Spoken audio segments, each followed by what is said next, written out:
Одно из самых красивых, но нелюбимых для школьников времен года – это осень. Одна из самых важных проблем в России и, наверное, во всем мире – это экология. В разгар непогоды и хандры научимся быть экологичными и хорошенечко развеемся. Осенний фестиваль «Экодвор» – это молодежный праздник на тему экологии. Организаторы этого фестиваля такие же дети, как и мы, но постарше. Это студенты 4-го курса нефтяного университета. Сам фестиваль проходит в парке культуры и отдыха нефтехимиков в Черниковке, что для этого района довольно непривычно, ведь обычно мероприятия подобного типа устраиваются в центре.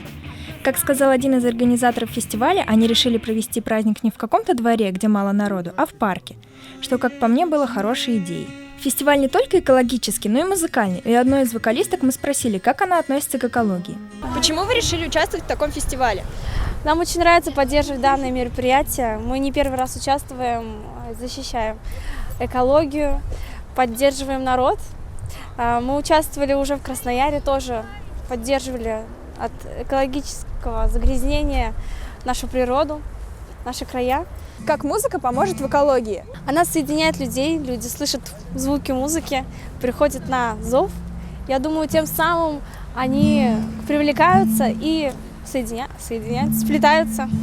На празднике выставляли белый щит, на котором впоследствии художники рисовали разные граффити. Сами организаторы поучаствовали не только в осуществлении идеи фестиваля, но и предстали перед гостями с вопросами в формате викторины о раздельном сборе отходов. На фесте проходит ярмарка, на которой осуществляется благотворительная продажа цветов и многих других сувениров. Это мероприятие организовано полностью студентами, и лично мне, как будущей студентке, было интересно, как организовать такое событие. Почему фестиваль проходит в парке нефтехимиков?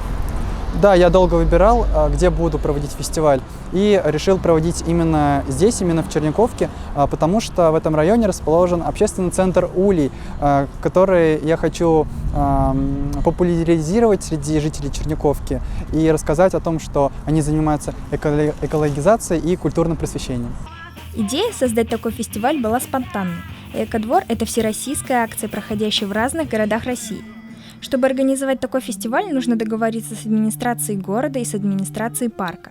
Дело это нелегкое. Фестиваль «Экодвор» для тех, кто считает, что проблема с экологией достигла больших высот и ее срочно нужно решать. На осеннем фестивале каждый может поучаствовать в различных конкурсах и викторинах, за которые можно получить реальные призы. Но главное, что тут мы учимся творить добро и делаем мир чище. Таня Михайлова, Розалия Тукаева, специально для Горы новостей.